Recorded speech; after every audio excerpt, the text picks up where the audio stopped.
Well, today is Wednesday, January 29th in 2025. So welcome to the Chapter 49 podcast.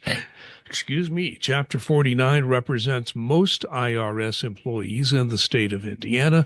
My name's Larry Lannan. I am a retiree and a volunteer in communications for Chapter 49. Um, Once again, we welcome back to the podcast our chapter president, Duncan Giles. Thanks, Larry. It's always good to be here. Boy, did I pick a great week to go to Florida. Yeah, nothing's happened in the meantime. I don't know. Yeah, it wasn't a big deal. First thing that happened is I was at the southernmost point of the continental U.S. and it was still cold down there, at least for them. You know, when they start seeing things falling from the trees that are alive, something's wrong. But no, it was fine. It was warmer there than it was in central Indiana, where there were like record-breaking wind chills and all that. But that's not the only reason I picked quite a week to go to Florida. The new administration has been very busy. We knew they would be, but we didn't know all the details. We know more now. We expect more to come.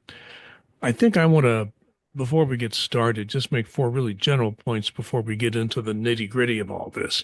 First of all, we do want people, the employees, the rank and file people who do the work at IRS and other agencies, to stay calm. You know, there's a purpose behind this deluge, all this happening at one time. They're trying to confuse everybody, get everybody worked up. Hey, your union has got your back. We're watching this very carefully. We're going to give you guidance. Do not panic. Stay calm. Wait for our messages, and we'll give you some today. Now, until agencies actually take an action, just do what you're doing. You have a contract. You have rules.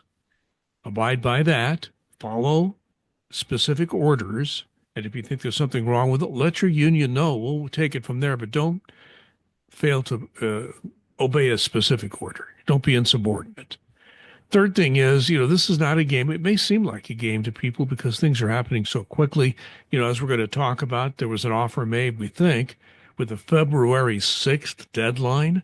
That sent fireworks going off in my mind when you have give people a few days to make a decision that can impact their lives from now on. So there's an effort being made to get you to start, getting excited and thinking there's some kind of big game going on. Well, that's not true. You all deserve the dignity and respect and the language we have in our national agreement contract and have had for a very long time. You are entitled to that dignity and respect. And finally, we're going to talk about this in some detail.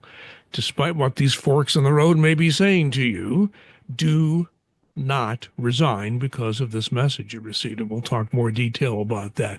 So, Duncan, let's just dovetail into that. We're recording this on a Wednesday morning. On the Tuesday before, on the 28th of January, an email went out to, I think, all federal employees, not all, most.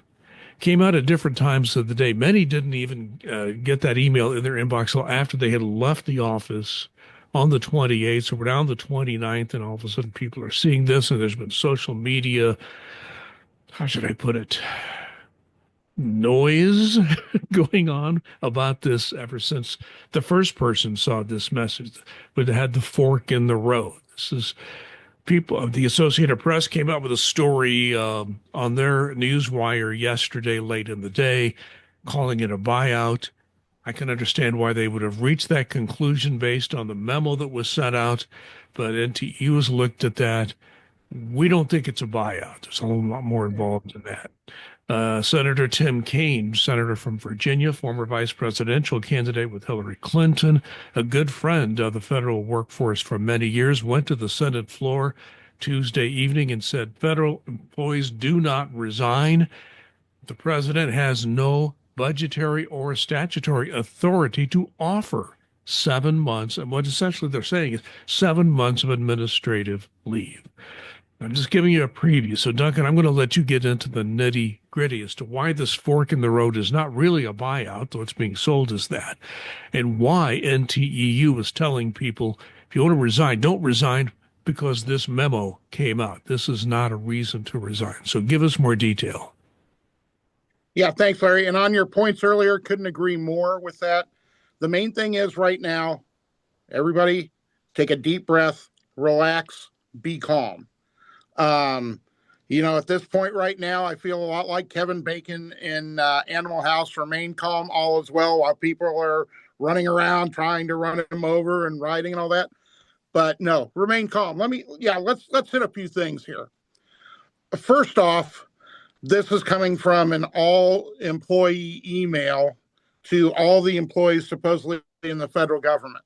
How it's coming out, we're not quite sure because from things that I've read from sources that I believe, we're not sure that, and the suit's already been filed by a couple of federal employees, that we're not sure that this is coming from a server that's vetted for federal government standards to start with.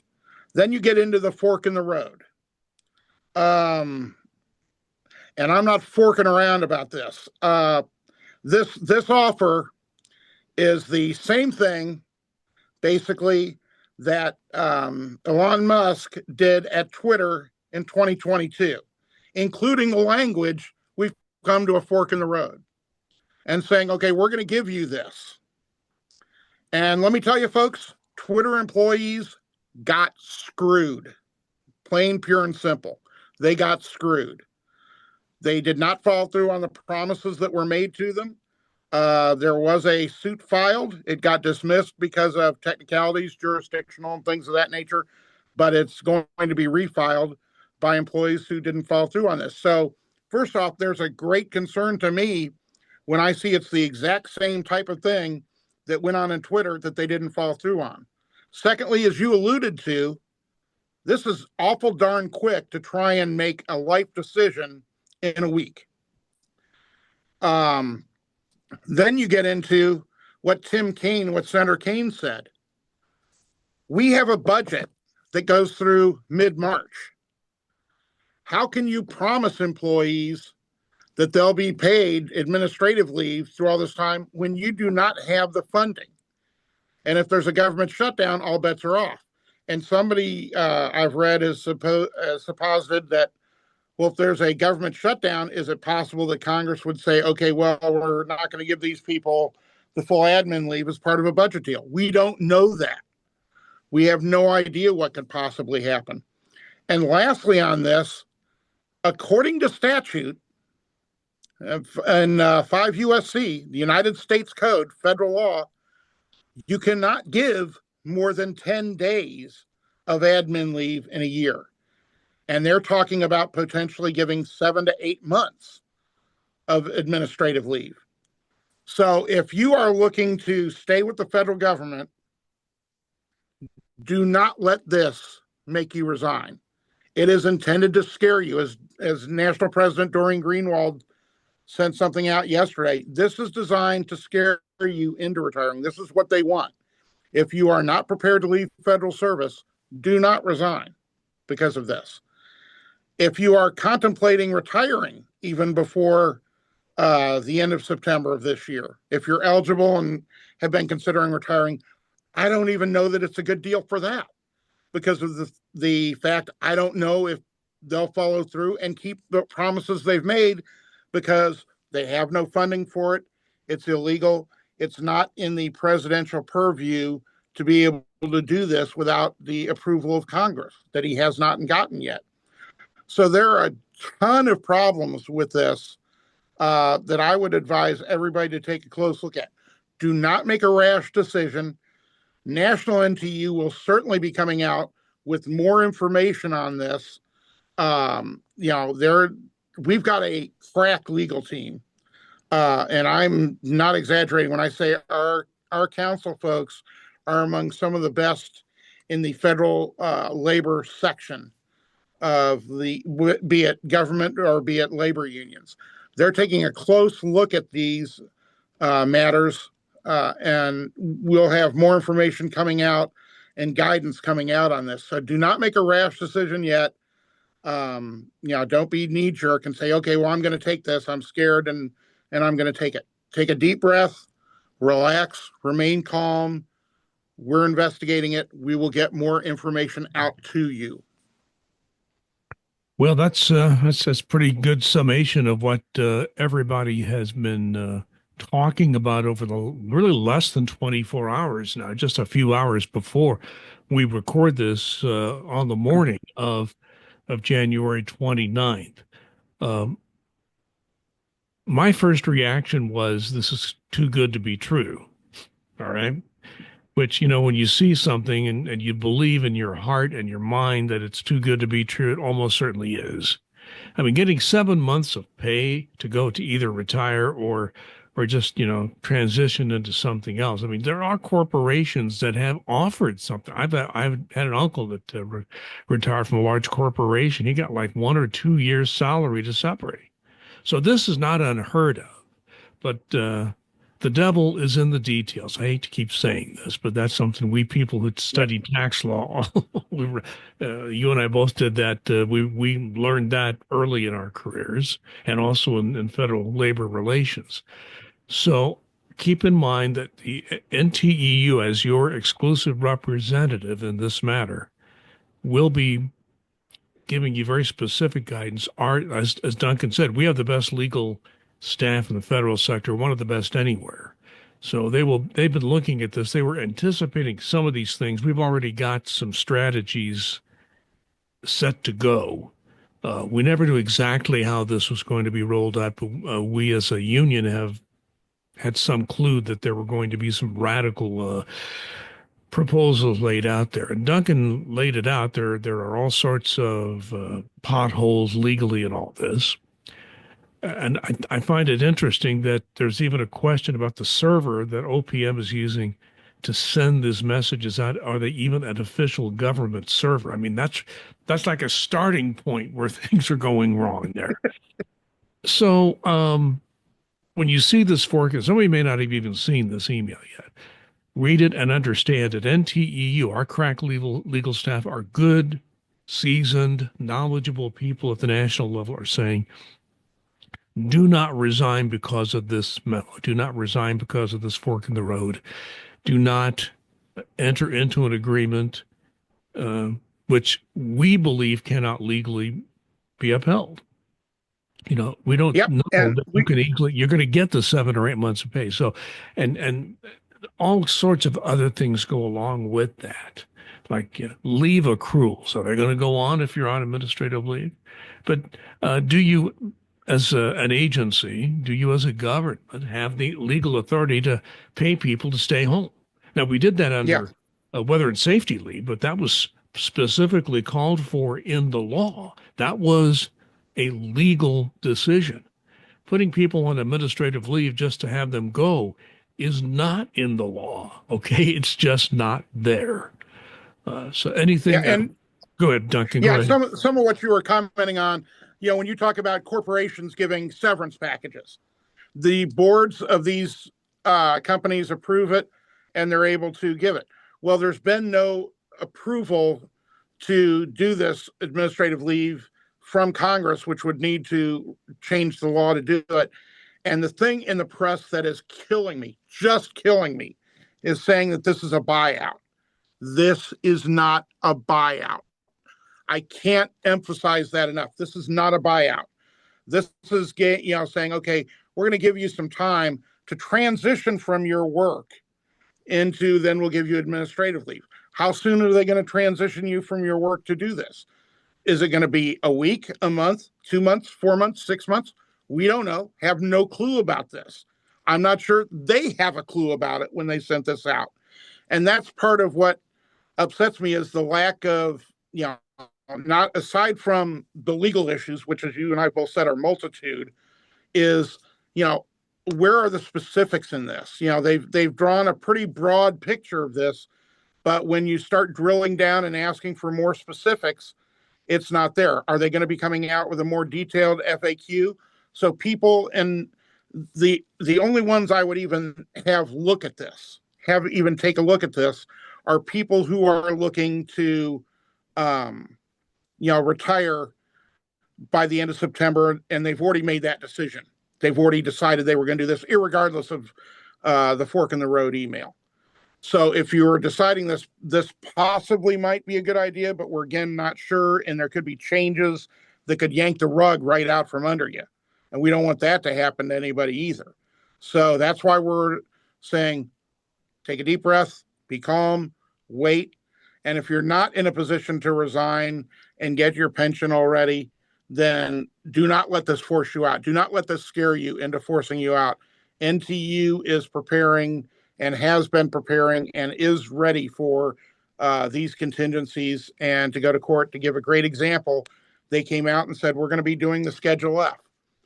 NTEU was in court on the Martin Luther King holiday. We were in federal court and filed that day to make sure that we wanted to have this held up until it could be studied, until it be done legally, because we believe that there's an overreach in what they're planning on doing and who they're planning on replacing. So for those of you who are watching this who are our members, thank you, thank you, thank you. For those of you who are watching this that aren't members, this is a perfect example of NTU has all employees' backs. Yeah, and I think we've given you everything we know. Bottom line, once again, we do not recommend you resign because you received this fork in the road memo. We don't think that's, if you're going to resign anyway, that's one thing. But if do not resign because you want to take advantage of this. We just don't think that the administration can follow through on the promises that it's making. I mean, just bottom line. And we had a U.S. senator say as much. So that gives it a lot of credibility and so forth. So I want to move to something else that, again, we've talked about a lot. And now that the new administration is in place, let's once again revisit the issue of telework, because we've been seeing these statements come out of the White House and other places of government that we want people in the office 5 days a week, every work day. We don't want people working at remote locations or at their home.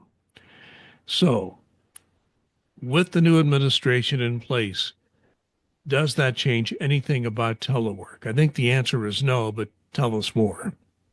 You're absolutely correct. The answer is no. An executive order cannot override a legally binding, ratified, approved contract, which we have, that goes through the end of September of 2027. The contract is there. Telework is there. It's been there through several agreements, and it's firm law that an executive order cannot supersede a legally binding contract. Now, that being said, are they looking to say, okay, we're going to be pulling people in, and if you don't come in, we're going to fire you? The first time that we get any inkling of that, because right now nothing has happened. Nobody has been told you need to come in. We're in the IRS. We are taking away your contractual rights, and you're a bargaining unit employee, and you have to come in from telework. To my knowledge, no one yet in that bargaining unit position has been told that. Once, if it does come down the pike, NTU will be in court that day. We're ready to rock to uphold employee rights. NTU is behind you. We don't want anybody to face any insubordination. We don't want them to, get tripped up in that way.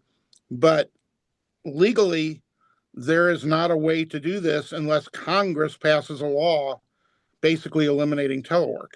And I don't think that they will do that. And I get so tired again of the bogus stuff that the press doesn't follow through on when they see a particular senator say, well, only 5% of the federal workforce is in the office. That is such BS. It's unreal. Over 50% of the federal workforce is in the office 5 days a week. And those that aren't are doing telework and doing the work from home and doing it more effectively and doing it longer. People work actually more at home than they do at work at a office location. They are, there's less leave taken. There's less FMLA taken. This is a win-win situation for the federal government. And for them to just say, okay, well, we want to end telework, period, you know, as in the Austin Powers world, I want a toilet made out of gold, but it's just not in the cards, baby. You can't just by executive fiat say, okay, I'm going to snap my fingers and telework is going to end. It doesn't work that way. We have very specific contract language on when you may and may not reopen the contract. That reopener has already passed. The legal reopener has already passed. Now, is it possible that the administration may try to do something that goes against federal law, and just because they want to, they'll try it? Absolutely, that's a possibility. But we are prepared for that. We would go in and make our legal arguments that are based on, well over 100 years of federal case law. At this point, unless you get a direct order, unless you are told by your supervisor, you must now come into the office 5 days a week. If you get that, the first thing you would need to do is contact your union chapter, wherever you are watching this from. The second thing you would do is obey that order, but we would be, like I said, in court once we get that, once we hear that is happening. National NTU will be going to that. And I can tell you that the IRS fully understands the contract language. They know it, they are understanding of it, and they know the legality of it. So it's putting them in a tough place, as well as they get orders that they know are not legal. So we're hoping that they're able to talk some common sense into people in the administration who are saying we want everybody to come back to the office 5 days a week, irregardless of the fact that we don't have the space in many of the posted duties. We can't bring everybody back. And, also NTU is going to be saying, okay, when people do come back into the office, if you don't have space, you're going to have to figure this out, because we are not going to put people or allow people to be in space. If they're entitled to a certain amount of space, that's where they need to be placed in. If you can't do that, then that's your problem that you need to fix. You better be letting these people telework. So there's a whole bunch of reasons why they can't just snap their fingers and end telework, and we will defend those. This is a hill that NTU will die on, so to speak. This is a big battle for us. We're ready. When you hear Duncan Giles talk about these issues, he knows of what he speaks because he wasn't with the reopener, but Duncan Giles was at the bargaining table for every session when this national agreement was every 5 years, I think it is, the entire agreement is up for renegotiation. Duncan was in that big negotiation. He's heard the discussions back and forth on every issue, including telework. So he knows what the contract says, and he understands it's legal. It is legally binding. So when you hear Duncan talk about that comes from a wealth of experience and understanding. Bottom line again, telework, our contract provision remains. If you feel that your contract provisions are not being adhered to wherever you may be, let your local chapter know. We will take it from there. One other thing, things are happening quickly. Just example was on January 28th. NTEU wasted no time in getting a message out to its members. Don't take the fork in the road buyout. It's not really a buyout. As Duncan said, what they're calling about, we don't even think they can come through with this, but bottom line, don't take this because you got this fork in the road memo. That's we don't think it's binding. We don't think you'll get what's being promised. So just don't do it. If you're going to resign for other reasons, that's one thing, but don't do it because you received this memo. We sent that out to everybody who had a cell phone number and email address for their personal use, not government, personal use, on file with NTEU. You got it right away. Duncan and I decided it was a good idea to put it on our Facebook page for those people who have neglected to do that. So you got that word through our Facebook page if you didn't. But again, we want to emphasize, and I'll let Duncan emphasize it again, to go to nteu.org if you haven't already, if you're a member and haven't set up an account, very easy, do it. And make sure you have your current personal email address, your current personal cell phone. So NTEU can give you this advice because we may have some short turnarounds. We may have the management demanding you give an answer within a day or an hour. Who knows? Well, NTEU needs to get that guidance to you as quickly as possible. The only way you can get that is by making sure you're signed up as a member on NTU.org. You have the account. You've verified your email address, personal one, your cell phone, personal one is on there. That way you get the information you need quickly. And I can't think of a better example than this fork in the road memo, Duncan. Yeah, and I've gotten as folks can probably well imagine, when I came in this morning, I had a few emails, and have been up till I stepped away from my computer and phone to do this podcast. So, and a lot of people did not have their information on the NTU.org website. Please, please, please, please, please go on there. Even if you're not getting these messages and you've put the information on before, re-enter it or make sure it's absolutely correct. There's not a digit misplaced, or maybe a letter on your email address when you typed it in originally, something of that nature. Because we are getting information out at a rapid clip from National. And as Larry alluded to, there could be quick turnarounds that we want to make sure. One of the things that I'm right with National on a lot of issues, and this is one of them. We want to get information out. I'm a big believer in getting information out to the members.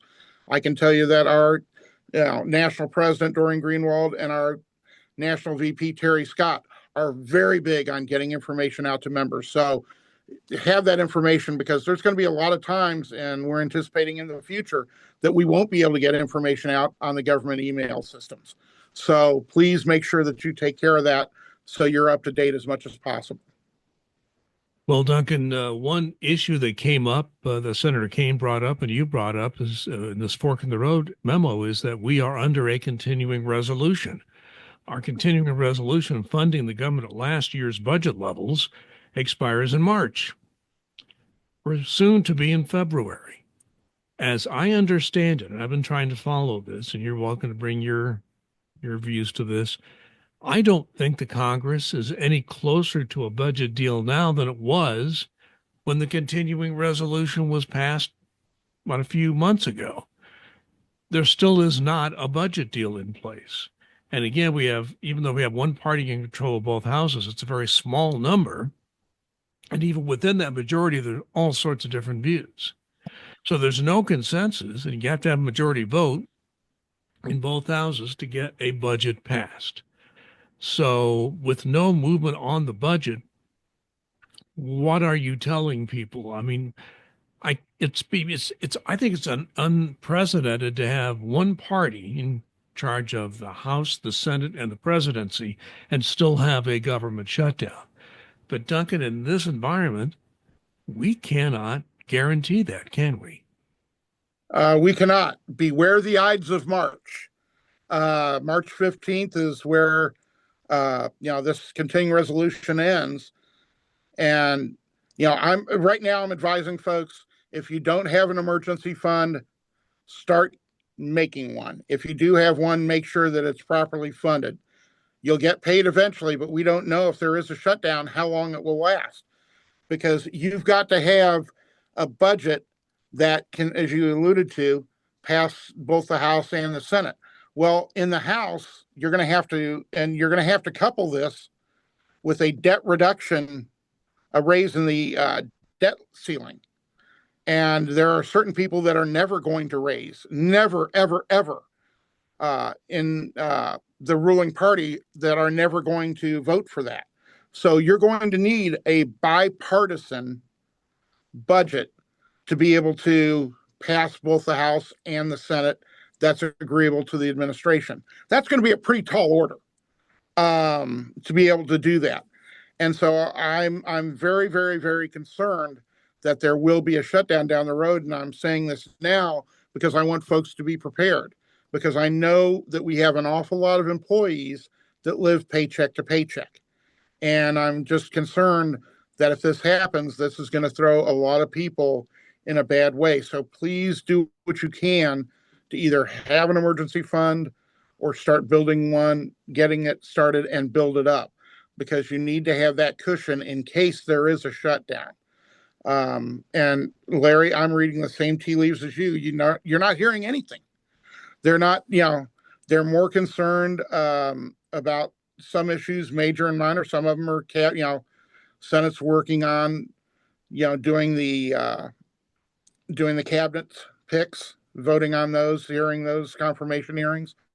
Um, the House is doing whatever the House is doing at this point, but it certainly doesn't sound like it's doing budget work, and that is greatly concerning to anyone who's A, watching it, or B, it should be concerning to anybody who's involved either as an employee of the federal government or involved with the federal government or impacted by the federal government in any way, which is just about everybody. So, we hope that they will start working towards this, but it's not going to be an easy pull. And I just want folks to be ready in case it goes bad. One other thing, we'll soon be filing our taxes, and of course, federal employees, particularly IRS employees, are expected to be current with their taxes, filing and paying. We think it's a good idea for everybody working for IRS to check your W-4 status.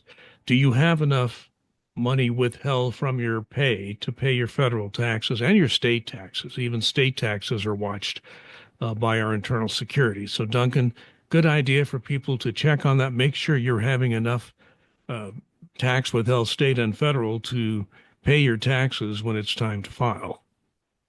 Absolutely. And I started hearing over the last day or two, and we're not sure if it's systemic or what's happened, but 20 some employees who say they never owe are going to owe because for whatever reason in a particular pay period, their W-4 went from their regular withholding to exempt, which meant that they were not having anything withheld.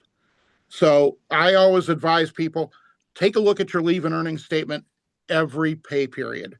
Yeah, it may be a pain. And if you're getting paid the same, make sure that you are, they're taking out the same amount of state taxes. They're taking out the same amount of federal taxes that they usually do. If you notice your pay jump up, then okay, what's the reason for this? You want to make sure that, you're having the right amount of taxes taken out. I go back to my example of, last year when they decided not to withhold my state anymore. They just all of a sudden, it just went like that. And I was not having any Indiana state tax withheld. I immediately saw this because I watched my leave and earnings statement. I increased manually my state withholding, and it took about 9 months. And this wasn't IRS. IRS was on this. Our folks were on it, but sending it to the finance center for the finance center to move forward and get this taken care of took about 9 months. So it's never a quick fix. You can do some things manually, but please be aware of your tax situation because we don't want anybody to have taxes that they owe at the end of the year, especially if you can't pay them. That leads to other issues, and we don't want to see anybody disciplined for something like this. So please just be aware of that. Okay, Duncan, I think it's time for our final comment. What is yours? My final thought is, people often say, what does NTU do for me locally or nationally? Well, I think this has provided a great example of what we do. We get out information, we're giving advice to people, we're letting them know what's happening, and we're upholding rights. And just as a personal note, our national president, Doreen Greenwald, was a former chapter president in Wisconsin, chapter 1, and also a revenue officer. So she's been IRS. Terry Scott, our national VP from Georgia, used to be the chapter president of Georgia, also a longtime IRS employee. I think Terry had in 40 years. The thing that they have in common, aside from being former federal employees, so they know the issues, they know what harm can be coming, these people are fighters. They're there to fight for you. They're going to be helping you. They're going to be doing whatever they can for you. So, I'm going to do what I can for folks as well, whatever I can do locally. But they're nationally, rest assured that you've got two people at the top offices who are busting their butt to make sure that everything is done that can be done for federal employees. And if you're watching this and are able to be a member of the union and you're not, you should really consider joining us, because we're the ones fighting for doing what's right and helping your keep your job. You know, Duncan, my final comment is this. I'm very troubled by some of the rhetoric that I'm hearing here. We all do important work as federal employees. I don't have to tell you that, because if you work for the government, you already know this. But the idea that we are all just a bunch of bureaucrats eliminating our jobs would be a good thing for the nation, well, that's just wrong. It's very wrong. Good example. The administration tried to stop all spending with a few hours' notice. Then all of a sudden they started getting questions in the media. Do you realize that this will stop VA benefits? VA hospitals will shut down. Oh, we didn't mean to do that. We'll accept that.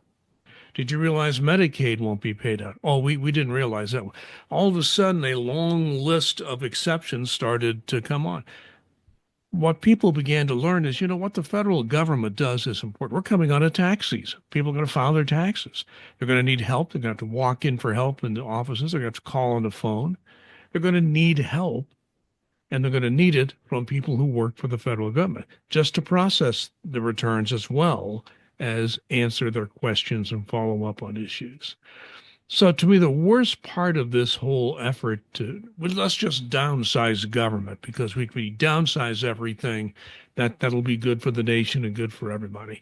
There's no concept in some of this rhetoric of the important work the federal government does and its employees. So I think you, as part of the federal workforce, be proud of what you do. Realize that people don't realize just how important your work is until all of a sudden somebody says, we're not going to do it.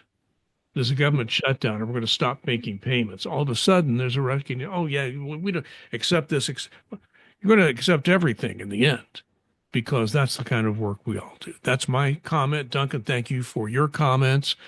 We decided to record in the middle of this week because we weren't around last week. My fault on that one.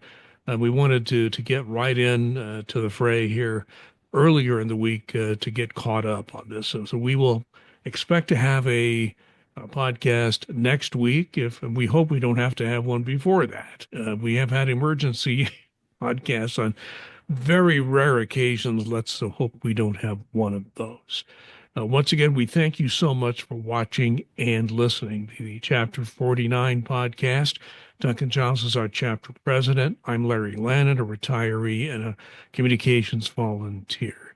So please be safe and be kind.